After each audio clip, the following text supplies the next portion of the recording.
Assalamualaikum warahmatullahi wabarakatuh. Bismillah walhamdulillah adada khalqihi wa ridha nafsihi wa zinata arsyihi wa midada kalimatihi. Subhanallah walhamdulillah adada khalqihi wa ridha nafsihi wa zinata arsyihi wa midada kalimatihi. Rabbi shrah li sadri wa yassir li amri wa hlul 'uqdatam min lisani yafqahu qawli. Asyhadu an la ilaha illallah wa asyhadu anna Muhammadar Rasulullah. Allahumma salli ala Sayyidina Muhammad wa ala ali Sayyidina Muhammad. Wasi'a Rabbuna kulla syai'in ilma 'ala Allahi tawakkalna. Rabbana iftah bainana wa baina qaumina bil haqq wa anta khairul fatihin. Amma ba'd. Audio video saya jelas nih, Kiai Muhammad? Alhamdulillah jelas Ustaz. Jelas ya. Topik yang diamanahkan dari panitia kepada saya memahami sifat 20. Sifat 20 ini pertama kali dicetuskan oleh Al-Imam Muhammad bin Yusuf bin Umar Asy-Syu'aib As-Sanusi Al-Hasani, ya. Lahir 1428, wafat 1490. Jadi sama lah kelahirannya dengan Muhammad Al-Fatih nih Pak. Makanya Muhammad Al-Fatih ini termasuk orang ketika penaklukan Konstantinopel untuk mengingatkan pasukan, ini memudahkan para pasukan dengan memperkuat tauhid, yaitu mereka mengulang-ulang sifat wajib bagi Allah, ya. Kalau orang Jawa misalnya akidah sekat nih. Akidah sekat itu akidah 50 wajib, 50 mustahil dan 10 yang jaiz. 20. Yang 20 itu wujud qidam baqa mukhalafatul lil hawaditsi qiyamuhu binafsihi wahdaniyat qudrat iradat ilmu hayat sama' basar kalam qadiran muridan aliman hayyan sami'an basiran mutakalliman. Itu tuh, ini 20 sifat. Tapi 20 sifat ini bukan berarti membatasi sifat Allah, tidak. Nah, 20 sifat ini sebetulnya bukan berarti membatasi sifat Allah, ya. Nah, yang 20 sifat ini ini sebetulnya merangkum, ya. Karena hadis nabinya dalam hadis riwayat Muslim jelas betul. Innalillahi tis'atun wa tis'una isman. Ya, Allah itu punya 99 nama terbaik gitu, dan ini termasuk sifat-sifat Allah. Begitu tuh. Nah, jamaah sekalian yang dimuliakan Allah, jadi Imam Muhammad bin Yusuf bin Umar bin Syu'aib As-Sanusi Al-Hasani, atau kita sebut ini biasanya sebagai sifat Sanusiyah dalam kitab Sanusiyah, ya. Ini sebetulnya merespon terhadap formulasi akidah yang dikonstruksi oleh Ibnu Taimiyah. Kalau Imam Muhammad bin Yusuf bin Umar bin Syu'aib As-Sanusi Al-Hasani lahir 1428.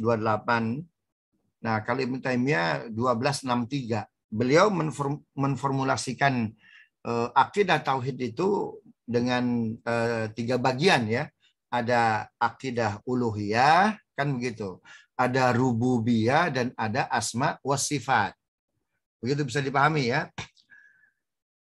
Nah, Ibnu Taimiyah lebih dulu begitu. Karena beliau kan lahir lebih dulu 1263.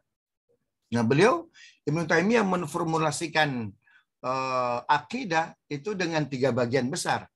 Uluhiyah, bahwasannya yang wajib kita tuhankan dan paling berhak menjadi Tuhan, ya, itu hanyalah Allah Subhanahu wa taala.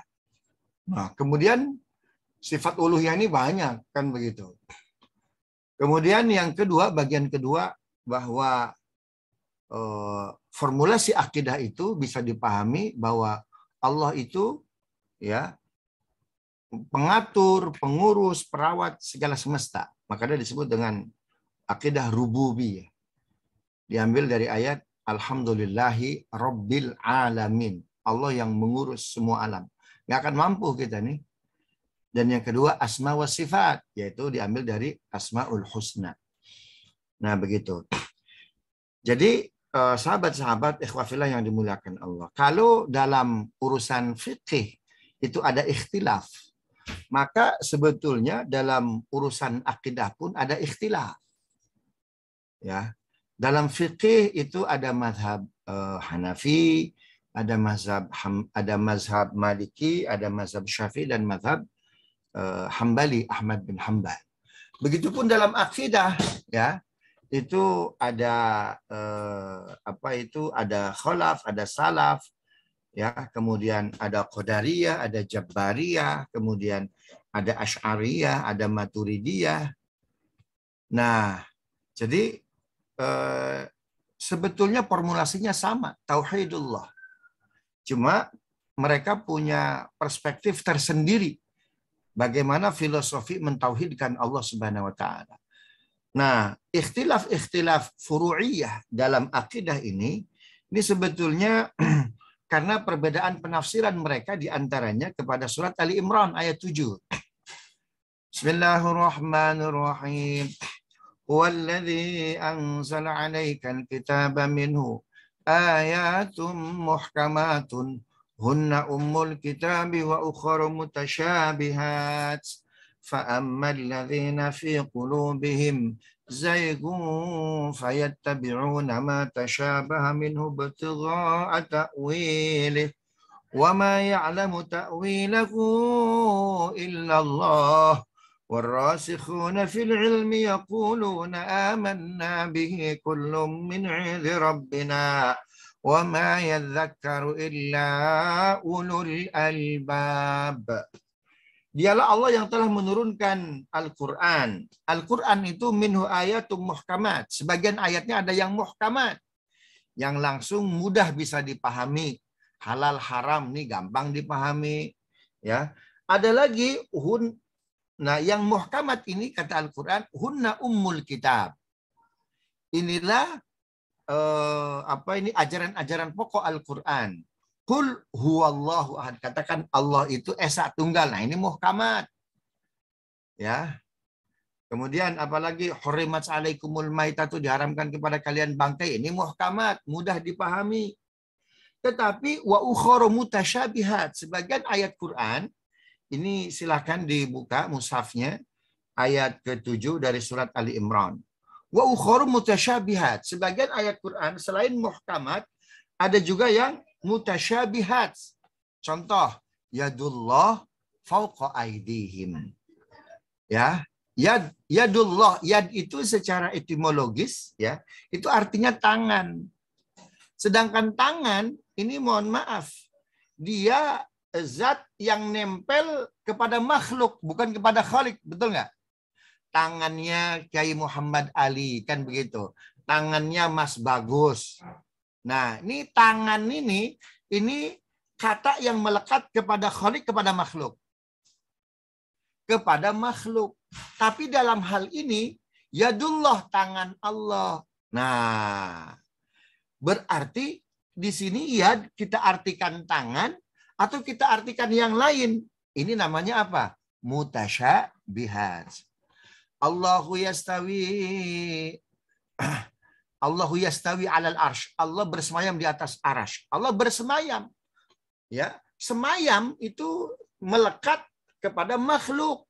Bersemayam, beristirahat, berkantor itu makhluk. Ya.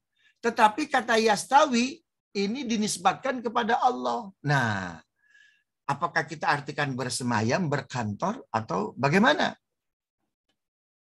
Paham ya? Alif lam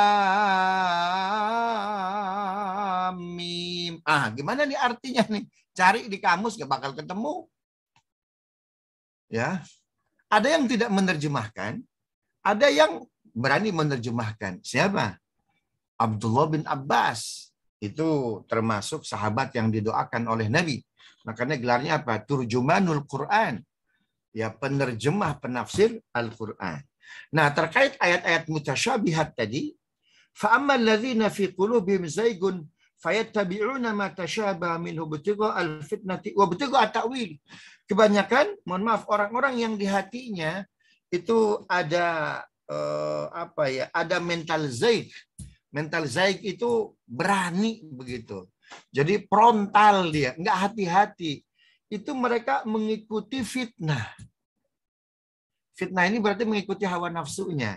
Maka orientasi mereka kepada ayat-ayat tersebut takwili, mereka mentakwil. Paham ya? Yadullah, di sini karena tangan ini bukan diksi yang melekat pada khalik, dia takwilkan apa ini? Kekuasaan dan lain sebagainya. Begitu tuh ya. Wa ma ya'lamu ta'wilahu illallah. Sedangkan tidak ada yang tahu ya secara pasti takwil ayat tersebut kecuali siapa? Kecuali Allah Subhanahu wa taala. Apakah yad di sini artinya tangan? Apakah yad di sini di takwil? Ya, takwil itu berarti mengambil makna jauh, Pak. Kalau menerjemahkan itu memaknai apa adanya. Yad tangan ya tangan. Kalau menafsirkan memaknai kata yang paling dekat. Paham ya? Sedangkan takwil memaknai dengan kata yang paling jauh. Masa dari tangan menjadi apa itu? Menjadi kekuasaan. Begitu tuh. Nah, sedangkan kata Allah, "Wa ma ya'lamu ta'wilahu illallah." Enggak ada yang tahu takwil ayat-ayat itu semua kecuali Allah. Nah, mereka yang menyerahkan makna ini itu mengharuskan wakaf di ayat ini. Wa ma ya'lamu ta'wilahu illallah. Itu wajib berhenti itu. Jadi kalau sahabat-sahabat semua, ikhwah fillah, itu haji umroh, ya, sholat di Masjidil Haram, sholat di Masjid Nabawi, imam sholatnya nggak berhenti, itu besoknya nggak bakal jadi imam lagi tuh. Kenapa? Karena prinsip akidah Wahabi, Salafi, ya, itu menyerahkan makna ayat-ayat mutasyabihat kepada siapa? Kepada Allah Subhanahu wa taala. La ta'wila wa la tafsir. Paham ya? Tidak ada takwil, tidak ada tafsir.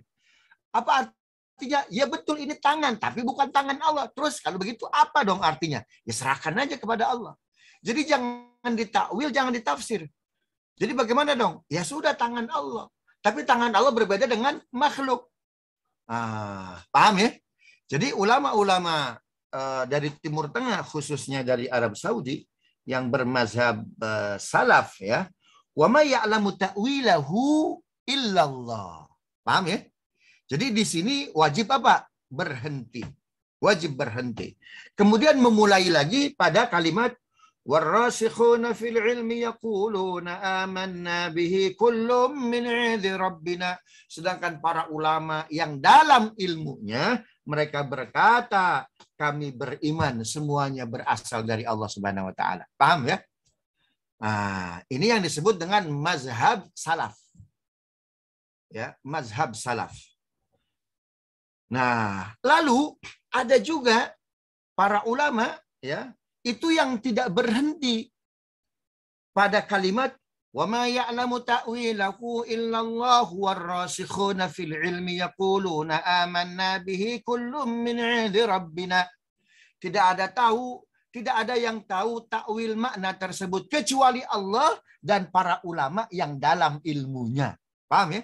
Jadi yang tahu makna-makna ayat mutasyabihat bukan hanya Allah, tapi juga para ulama yang dalam ilmunya. Yang nggak tahu siapa? Orang awam kayak kita nih, betul nggak? Nah, yang mewasalkan artinya melanjutkan, tidak ada wakaf pada kalimat wa ma ya'lamu ta'wilahu illallah warrasikhuna fil ilmi yaquluna amanna bihi kullum min 'indi rabbina. Ini disebut mazhab Mu'tazilah. Bisa dipahami kan nih? Ya, atau disebut dengan mazhab khalaf, mazhab ulama-ulama baru. Nah, yang mewajibkan wakaf ya, ini disebut dengan mazhab salaf. Lebih terkhusus adalah mazhab salafi.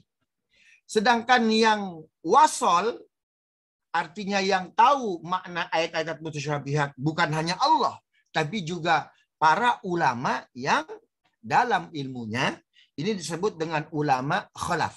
lebih khusus lagi Mu'tazilah. Paham nggak? Nah, sedangkan Ahlus Sunnah wal Jamaah versi Imam Asy'ari, ya, lahir 894, ya, atau Ahlus Sunnah versi Imam Maturidi, keduanya lahirnya nggak begitu jauh, 584, ya, 854 begitu.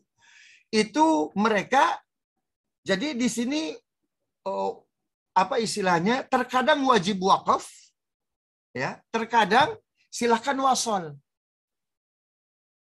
Kenapa? Karena ada ayat Quran itu memang yang tidak boleh ditakwil, ada juga ayat Al-Quran yang harus ditakwil. Paham nggak? Jadi akidah Asy'ariyah Maturidiyah, ya, ala fahmi salaf, ala madhab Ahlus Sunnah wal Jamaah, itu mengambil jalan tengah. Jadi terkait ayat-ayat mutasyabihat, kalau salafi, dia menyerahkan 100% kepada Allah. Paham ya? Kalau Mu'tazilah, tidak, itu semuanya bisa ditakwil. Bisa dipahami nggak nih? Nih, Kiai Muhammad ngasih temanya kayak gini nih. Jadi kita nggak bisa langsung ke 20 sifat ini, Ustaz Muhammad. Mesti pelajari dulu nih kerangka teorinya, metodologinya. Ini 30 SKS, Ustaz Kiai Muhammad. Jadi nggak bisa kita langsung ke 20 sifat. Ya, kita harus jelaskan dulu duduk permasalahannya. Kenapa muncul 20? Itu mungkin bisa kejawab tahun depan itu. Ya, 2023. Jadi sekarang kita jelaskan dulu kerangkanya nih. Ya. Jadi kalau dalam fikih ada furu'iyah, maka dalam akidah pun ada furu'iyah. Nah, furu'iyah ini semuanya basisnya sama ayat Al-Qur'an. Nah, basisnya surat Ali Imran ayat berapa tadi? Ayat 7. Dari mana muncul perbedaan ini? Perbedaannya karena ada ayat Quran yang muhkamat, ini mudah dipahami. Tapi ada yang mutasyabihat. Nah, yang mutasyabihat ini, ya, kelompok salafi, beliau berfatwa, wa ma ya'lamu ta'wilahu illallah, wajib wakaf. Apa artinya? Jangan ditakwil, yang tahu takwilnya hanya Allah, serahkan 100% maknanya kepada Allah. La tafsira wa la ta'wil. Paham ya? Sedangkan Mu'tazilah enggak. Wa ma ya'lamu ta'wilahu illallah war-rasikhuna fil ilmi yaqulu amanna bihi kullum min 'indi rabbina. Yang tahu takwil man ayat mutasyabihat selain Allah juga para ulama yang dalam ilmunya. Paham ya? Jadi Mu'tazilah wasol di situ. Jadi jangan kaget, ya, jangan kaget nih kalau sahabat DJP itu melakukan kunjungan ke Irak. Sholat di masjid berjamaah, maghrib atau isya atau subuh. Imam bacanya surat Ali Imran ayat 7, itu diwasol. Bacanya itu diwasol. Wa ma ya'lamu ta'wilahu illallah war-rasikhuna fil ilmi yaquluna amanna bihi kullum min 'indi rabbina. Tapi kalau antum sekali-kali jadi imam di Masjidil Haram, mungkin ya orang DJP jadi imam di Masjidil Haram? Mungkin ya? Mungkin. Antum sholat masbuk, gitu ya. Lalu di belakang ada yang menjadikan antum sebagai imam. Oh, itu kan imam Masjidil Haram itu. Ternyata sholatnya sholat berbunyi. Maghrib, isya, subuh. Pede betul baca Ali Imran ayat 7. Ternyata diwasol. Hati-hati. Ya, hati-hati, jangan diwasol. Harus apa itu? Diwakaf. Sedangkan di Al-Azhar ada ulama yang wakaf, ada ulama yang wasol. Ada ulama yang mengatakan di sini bahwa wakafnya bukan wakaf lazim, wakaf jaiz. Kenapa? Karena Mesir itu akidahnya kebanyakan Asy'ari Maturidi. Asy'ari Maturidi atau yang disebut dengan interpretasi dari pemahaman Ahlus Sunnah wal Jamaah yang mayoritas, ya, itu mengambil jalan tengah.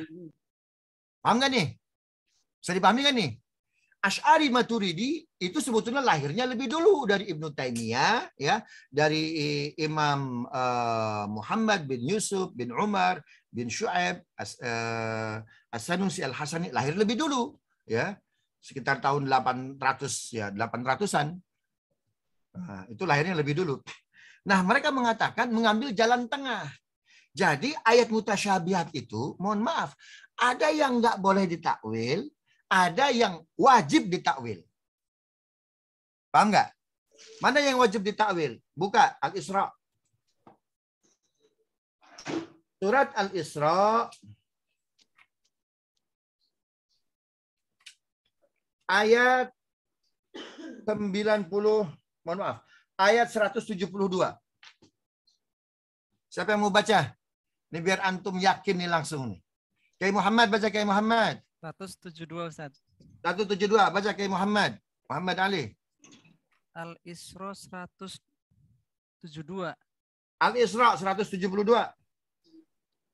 Ini 172 ya. Di sini sampai 111 saja Ustaz. Oh subhanallah. Ayat 72. Oh, ayat 72. 72.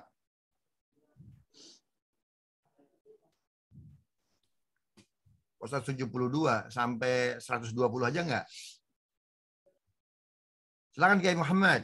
Baik, ayat 72 surat Al-Isra. A'udzu billahi minasyaitonir rajim. Wa man kana fi hadhihi a'ma fahuwa fil akhirati a'ma wa adallu sabila. Apa artinya? Dan barang siapa yang buta hatinya di dunia ini, maka di akhirat dia akan buta dan tersesat jauh dari jalan yang benar. Subhanallah. Barang siapa buta di dunia, maka dia akan apa? Buta di akhirat. Subhanallah. Ada perdebatan ya. Ulama, keduanya ulama Arab Saudi. Cuma yang satu ala madhab Salafi, yang satu ala madhab Asy'ari Maturidi. Berdebat kedua ulama ini nih, Pak. Yang pertama mengatakan bahwa tidak boleh ayat Quran ditakwil. Paham ya? Subhanallah.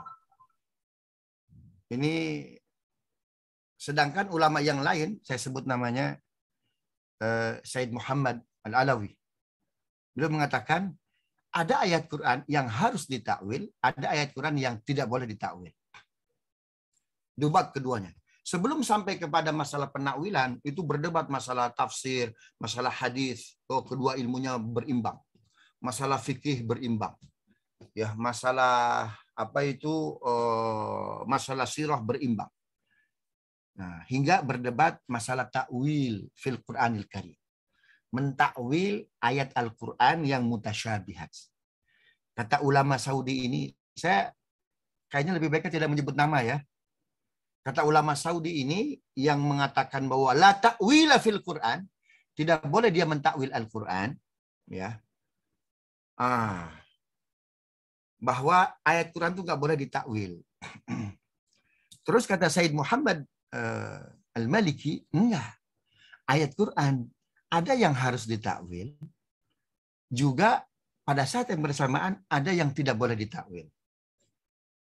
Kata ulama yang mengatakan tidak ada takwil, buktikan kepada saya.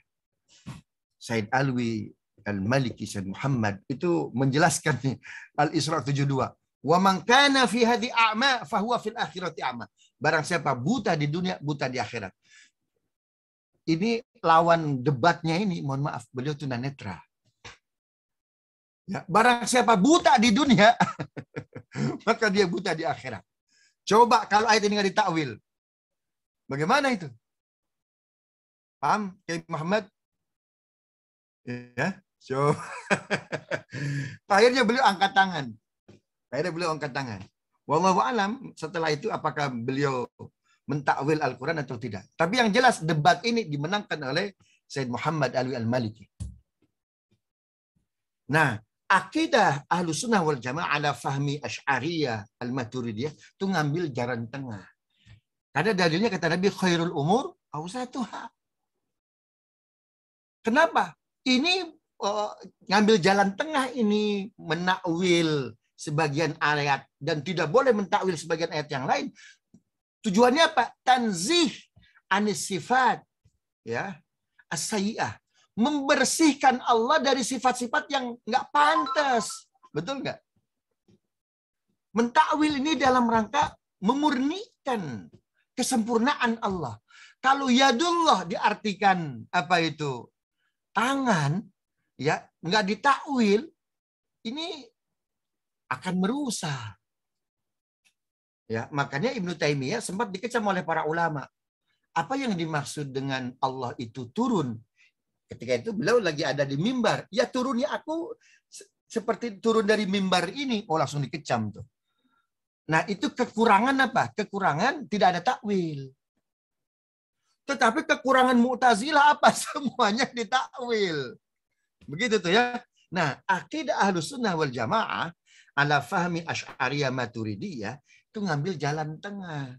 Ini sebetulnya ini kelas singkat ini. Padahal Asy'ari ini banyak sekali ini yang harus saya jelaskan. Salah sendiri sih Kiai Muhammad temanya ini. Tema nggak selesai satu pertemuan. Tapi bulatnya seperti itu. Bisa dipahami nggak? Ya, umumnya seperti itu tuh. Nah, 20 sifat yang ditawarkan oleh Sayyid Imam Muhammad bin Yusuf bin Umar bin Shu'aib As-Sanusi Al-Hasani. Berarti beliau itu dzurriyyatun Nabi. Dari keturunan siapa? Dari keturunan Hasan. Ini orang Aljazair, ya. Hidup 1428. Nah, dia bikin bagaimana ya cara mudah untuk membuat sifat-sifat pokok yang wajib dimiliki oleh Allah Subhanahu wa taala. Dari 99 nama itu yang berdasarkan hadis Nabi, anna lillahi isman min asma'il husna. Tis'atun wa tis'una isman. Allah itu punya nama terbaik, jumlahnya 99. Begitu tuh. Nah, itu diringkas tuh. Diambil sifat-sifat pokoknya aja. Apa sifat pokoknya? Wujud. Nah, ini wujud. Kenapa wujud nomor 1? Nah, ini penting nih. Ini 20 sifat, satu pertemuan, satu sifat ini Ustaz Muhammad. Wujud. Kenapa wujud nomor 1? Apa arti wujud? Ada, eksis, ya. Jadi kalau begini nih, la ilaha illallah, tidak ada yang wajib disembah kecuali Allah. Itu masih ringan. La ilaha illallah. Kalau orang NU bilang itu apa? La ilaha illallah, la ma'buda illallah, la wujuda illallah. Kemudian apa? Nah, kalau la ilaha illallah, la ilaha tidak ada yang wajib disembah. Itu masih biasa itu. La ilaha illallah tidak ada yang bisa diminta kecuali Allah. Itu masih biasa. La ilaha illallah tidak ada yang bisa mengatur selain Allah. Itu masih biasa. Tapi kalau apa? La ilaha illallah tidak ada yang ada kecuali Allah. Yang lain nggak ada, gelap. Wah itu tuh puncak tuh. Ini yang disebut dengan level hakikat, level ma'rifat. Jadi yang lain tuh nggak ada. La ilaha la wujuda illallah. Paham ya? Jadi kalau udah ada Allah dalam jiwa kita, maka nggak ada yang lain. La wujuda illallah. Makanya nomor 1, yang pokok bagi Allah apa? Wujud. Subhanallah. Jadi kalau kita melihat musuh tuh ya, la ilaha illallah. Musuh mah nggak ada apa-apanya. Ya, anggap nggak ada aja, ignore tuh, subhanallah. Makanya kita ngontrak nih Pak. Kalau kita berhadapan dengan para wali Allah Pak yang tauhid udah luar biasa, kita ini dianggap ngontrak dalam dunia ini, dianggap nggak ada tuh. Subhanallah. Ala inna awliya Allah la khaufun alaihim wa la hum yahzanun alladzina amanu wa kanu yattaqun. Jadi nomor 1 sifat 20 itu ya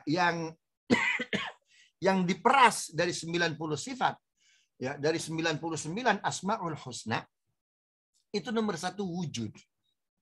Ya, wujud.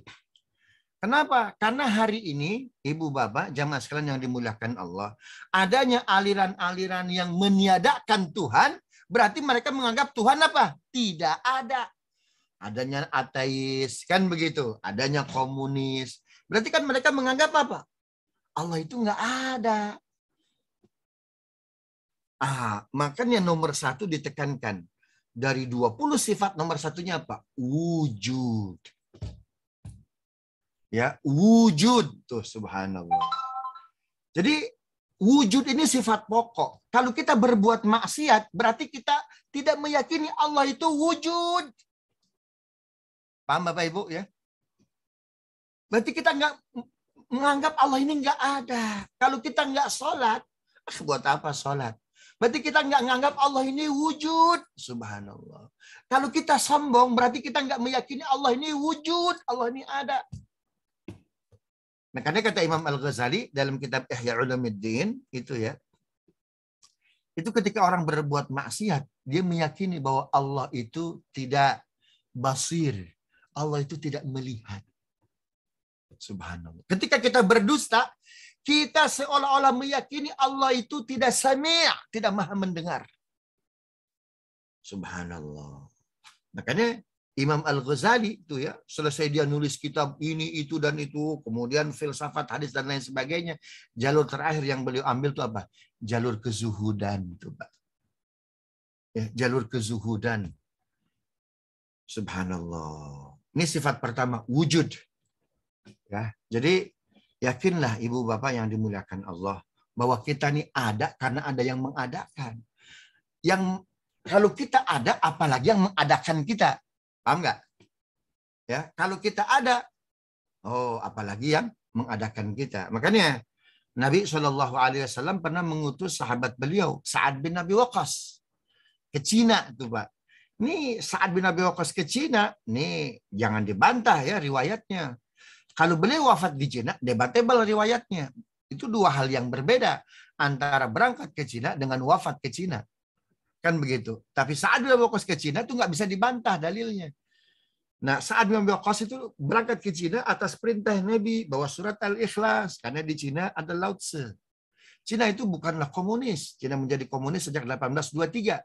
Sebelumnya itu subhanallah, para leluhurnya orang-orang yang bertauhid. Ya.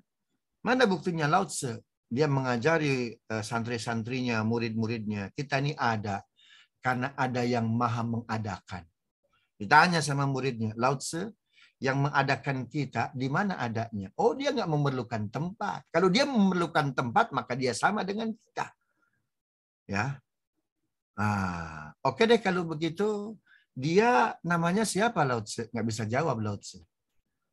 Nah, 500 tahun kemudian Nabi Muhammad diutus di kota Mekah, dikirim Sa'ad bin Abi Waqqas bawa surat Al-Ikhlas.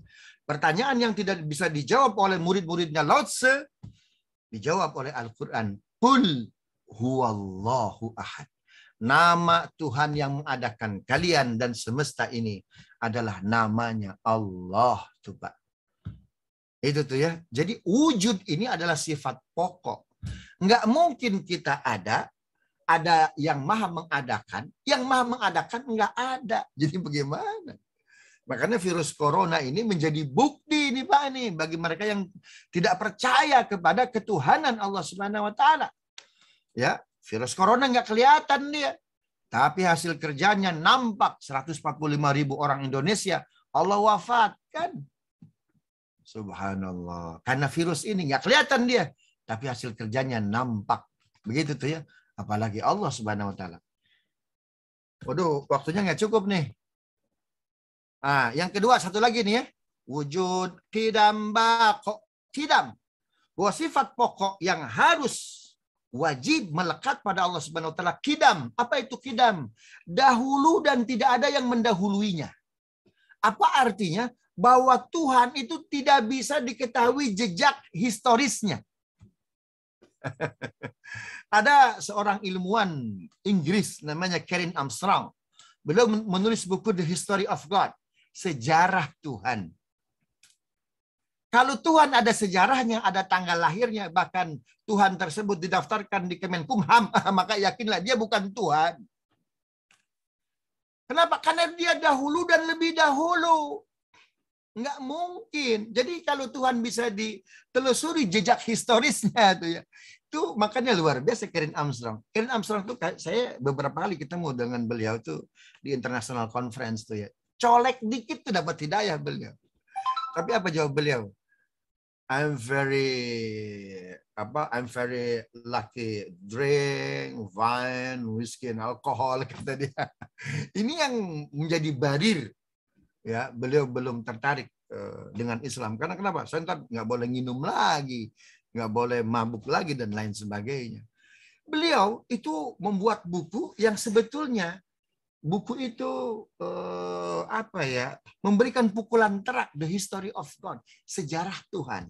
Tuhan bukanlah Tuhan kalau dia punya sejarahnya. Ya, ini Kiai Muhammad Ali, dia pasti bukan Tuhan karena ada tanggal lahirnya. Begitu tuh ya. Tukidam. Yang kedua, bakok, tuh kekal. Ya, kalau Tuhan mati, bagaimana Tuhan mati?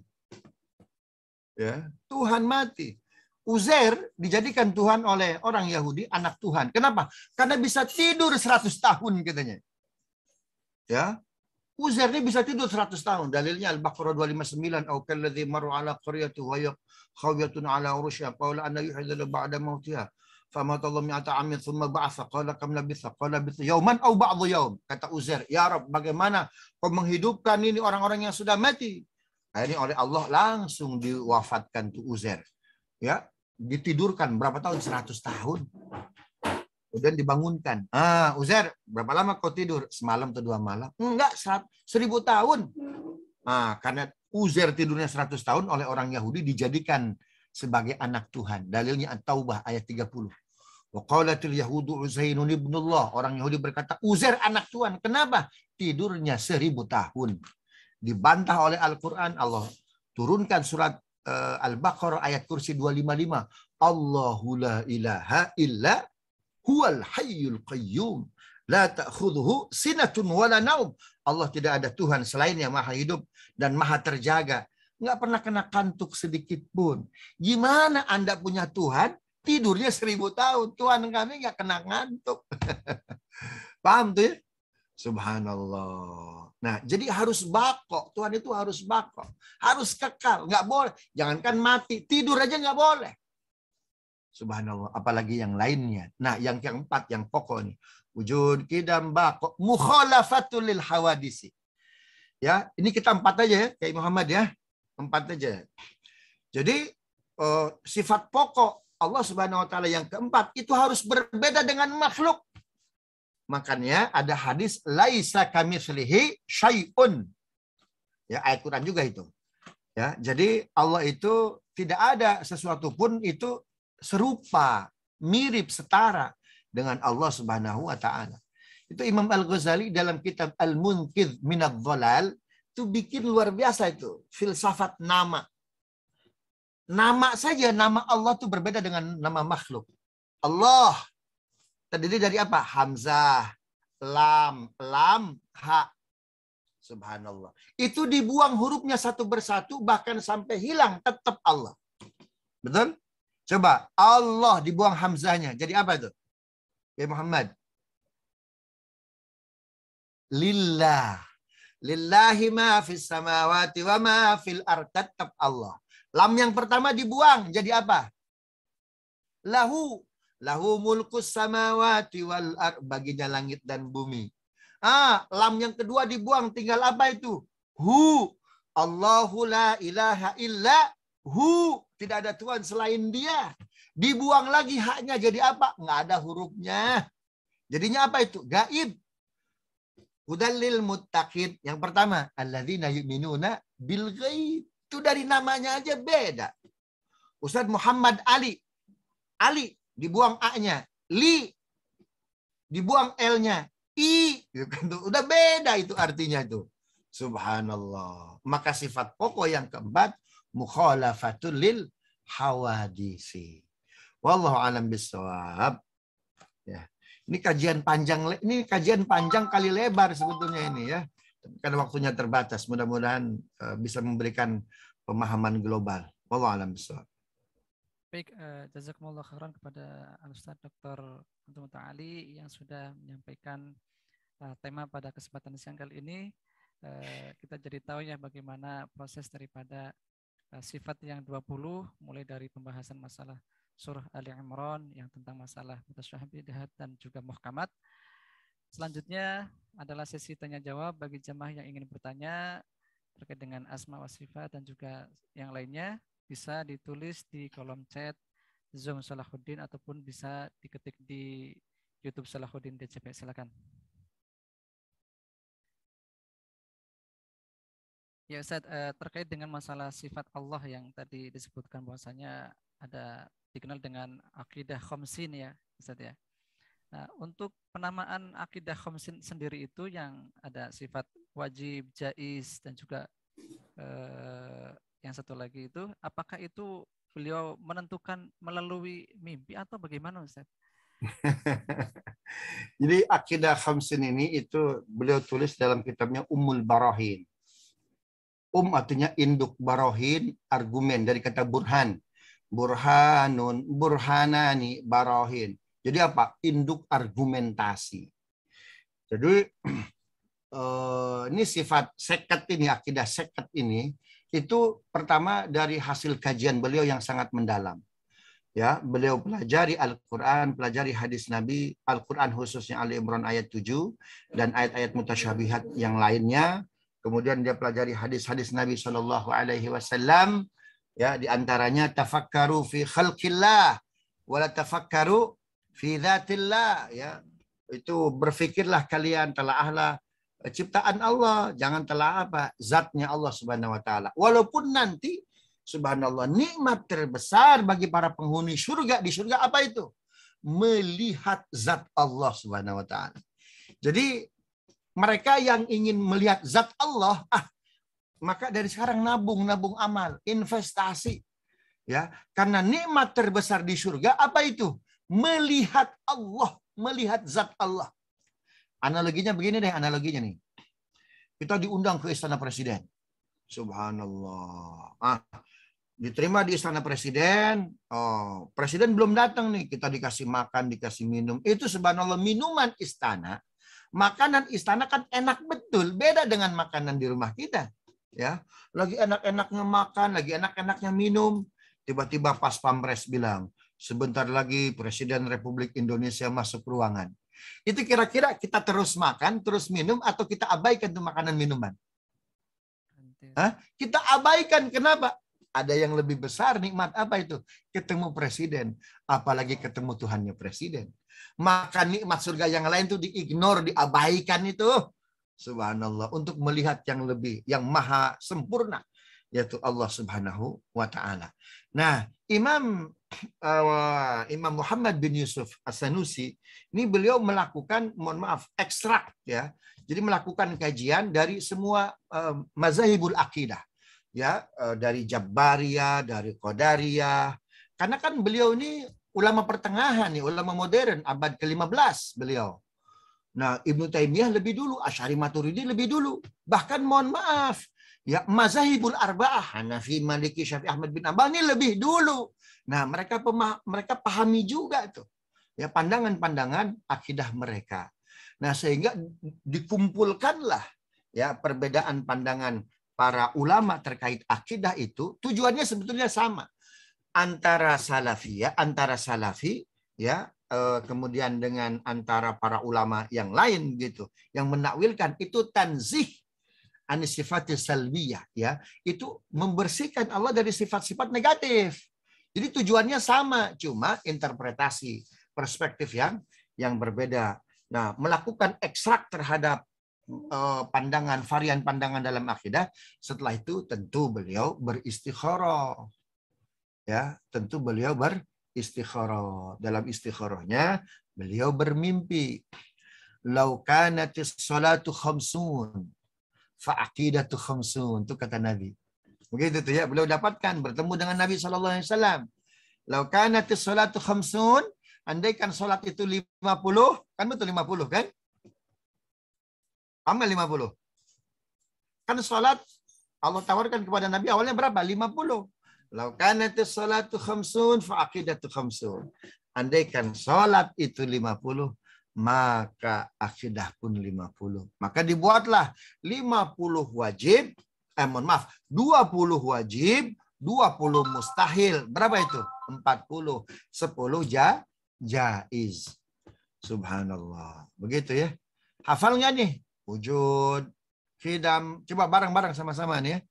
Wujud, qidam, baqa, mukhalafatul lil hawadisi, qiyamuhu binafsihi, wahdaniyat, qudrat, iradat, ilmu, hayat, sama' basar, kalam, qadiran muridan, aliman hayyan sami'an, basiran mutakalliman. Nah, ini yang wajibnya.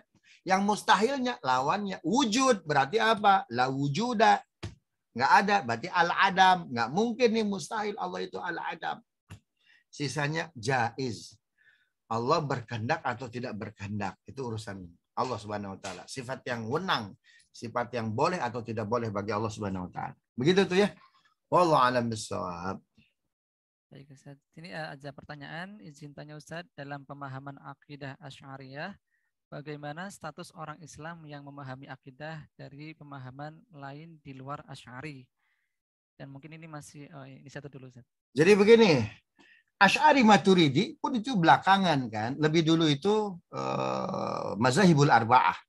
Nah, Mazahibul Arba'ah itu Imam Asy'ari itu mengeluarkan kesimpulan luar biasa. Ya. A'immati ala mazahibil arba'ah hum ala aqidati sunnati wal jamaah ala fahmi salaf. Begitu tuh. Imam Asy'ari berbicara bahwa 4 mazhab yang 4 ya, Hanafi, Maliki, Syafi'i, Ahmad bin Hanbal, ini mereka adalah faham Ahlus Sunnah wal Jamaah ala fahmi salaf. Ya, ala fahmi salaf. Karena itu coba lihat. Ya. Karena itu coba lihat.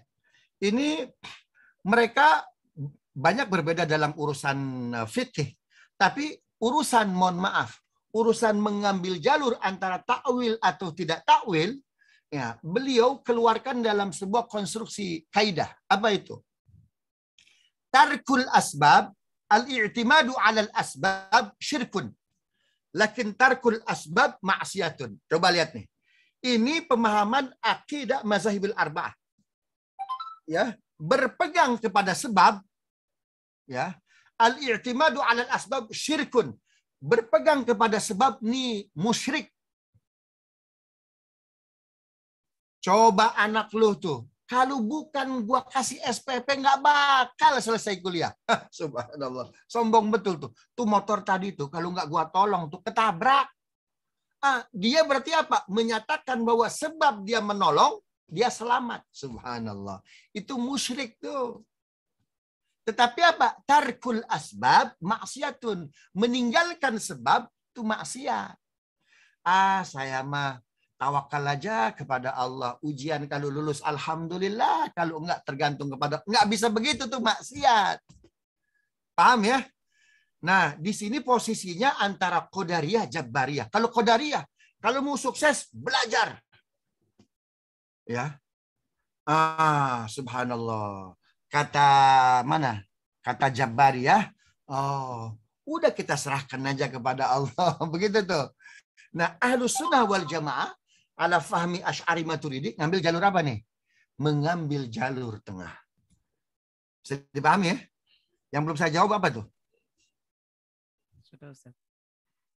Nah, ini di sini ada mujassimah. Kalau mujassimah ini subhanallah, itu menyerupakan ya Allah apa itu dengan sifat-sifat rupa yang itu tidak lain adalah sifat-sifat materialistik. Begitu ya, itu namanya kaum mujassimah. Ya. Ya, seperti tadi itu makanya Ibnu Taimiyah sempat dibully oleh para ulama. Turunnya Allah ya ke alam dunia, ke langit dunia seperti turunnya aku dari mimbar ini. Itu mujassimah itu. Ya, itu mujassimah. Makanya sebagian ulama tidak memasukkan tidak memasukkan Ibnu Taimiyah itu dalam koridor Asy'ari Maturidi. Gitu. Saya tidak berani mengatakan tidak memasukkan Ibnu Taimiyah dalam Ahlus Sunnah wal Jamaah begitu ya. Tapi para ulama tidak memasukkan Ibnu Taimiyah itu ala fahmi madhabil Asy'ariyah wal Maturidiyah. Begitu tuh. Ini satu lagi mungkin Ustaz yang musabbibah. Perbedaan paham. Ya, musabbibah itu harus ada sebab. Oh ya. Ya, ada sebab. Memang ini ayat Quran juga. Fa'at sababa. Kan gitu. Ambil sebab, ikuti sebab. Tapi yang berpegang kepada sebab, subhanallah, itu musyrik. Al-i'timadu alal asbab syirkun. Berpegang kepada sebab itu musyrik. Subhanallah. Tetapi meninggalkan sebab, berarti apa? Meninggalkan ikhtiar itu maksiat. Kenapa? Karena sunnatullah berlaku di situ. Orang kafir boleh kaya nggak? Bisa kaya nggak? Bisa. Kenapa? Karena mereka bekerja, karena mereka ulet. Disitulah rahmannya Allah. Begitu. Tapi ingat, selain punya rahman, Allah punya rahim. Diperuntukkan bagi orang-orang yang beriman saja. Begitu. Nah, musabbibah ini ditolak dalam faham ahli sunnah wal jamaah. Begitu tuh ya. Ini memang sebelum masuk ke sini nih, kudunya satu-satu dulu. Ya, lain kali lain kesempatan insya Allah. Tapi dia harus kelas khusus nih. Karena dia harus telaten. Kemudian nggak boleh sekarang ikut, minggu depan nggak ikut lagi nggak bisa. Ya, karena urusan akidah ini dia sensitif. Pahamnya itu harus betul-betul terkonstruksi dengan baik. Begitu, sehingga bisa membedakan. Bahkan antara Asy'ari Maturidi itu ada bedanya juga, sehingga disebut Asy'ari Maturidi, kan begitu. Walaupun keduanya disebut sebagai theoretical cara pemahaman akidah Ahlussunnah wal Jamaah. Begitu, Kiai Muhammad Ali ya. Baik, terakhir pertanyaan Ustaz, tadi sudah dijelaskan terkait masalah penafsiran daripada illa wa ma ya'lamu ta'wilahu illallah wa rasikhun. Ada yang mengatakan salafi adalah berhenti. Kalau misalkan Mu'tazilah atau Khalaf adalah wasol, dan Al-Asy'ari Maturidi adalah bisa berhenti, bisa tidak. Nah, bagaimana kita mengetahui kita harus berhenti dan tidaknya, Ustaz? Jadi begini, Asy'ari Maturidi, beliau tidak mengatakan wakaf di sini wajib. Pun sama tidak membenarkan yang wasal juga. Ya, biasanya Asy'ari Maturidi ya, dia tahu nih kapan saya wasol, kapan saya wakaf ya. Ketika di benak dia itu ada ayat mutasyabihat yang hendak dia jelaskan. Biasanya begini, di Al-Azhar ya, kalau kuliah ba'da zuhur itu akan membahas alif lam mim dzalikal kitabu la raiba fi hudal lil muttaqin. Paham ya? Nah, biasanya ulama Al-Azhar itu waqaf. Paham nggak? Wa ma ya'lamu ta'wilahu illallah. Waqaf tuh. Warrasikhuna fil ilmi yaquluna amanna bihi kullum min 'indi rabbina wa ma yadhakkaru illa ulul albab. Tapi dengan imam yang sama, namun hari yang berbeda. Kenapa? Karena esoknya dia akan membahas yadullah fauqa aydihim. Maka diwasol. Ya, maka diwasol. Paham nggak? Paham Kiai Muhammad ya? Jadi tergantung sebetulnya ayat mutasyabihat mana yang hendak dibahas. Begitu. Nah, jadi kapan ini wakaf, lihat ayat mutasyabihatnya apa. Kapan ini wasol, lihat ayat mutasyabihatnya apa. Sehingga menurut saya, mohon maaf, nah saya ikut yang ini. Ya, tetapi secara umum kalau disuruh pilih di antara yang dua, ya saya wakaf. Kan begitu. Kalau disuruh pilih. Ya, tapi karena Allah Subhanahu wa taala pun menghadirkan ke alam dunia ini seorang ulama besar, Abul Hasan Asy'ari dan Abu Mansur Al-Maturidi, begitu. Beliau memberikan metodologi menurut saya cukup ciamik, cukup adil dan cukup moderat. Inilah disebut dengan wasatiyatul Islam, tuh ya. Tidak ekstrem kanan pun tidak ekstrem kiri. Begitu. Wallahu a'lam bishawab. Ya Ustaz, alhamdulillah kajian pada siang kali ini sangat banyak yang kita ambil daripada pemahaman terkait dengan sifat-sifat Allah Subhanahu wa taala. Mudah-mudahan bermanfaat untuk kita semuanya. Karena dibatasi waktu sudah jam 1:30 lewat Ustaz ya. Mungkin kiranya Ustaz menutup dengan doa, mohon dipimpin Ustaz. Astaghfirullahaladzim, astaghfirullahaladzim. Allahumma salli ala Muhammad wa ala ali Muhammad. Alhamdulillahi rabbil alamin. Hamdan syakirin, hamdan na'imin.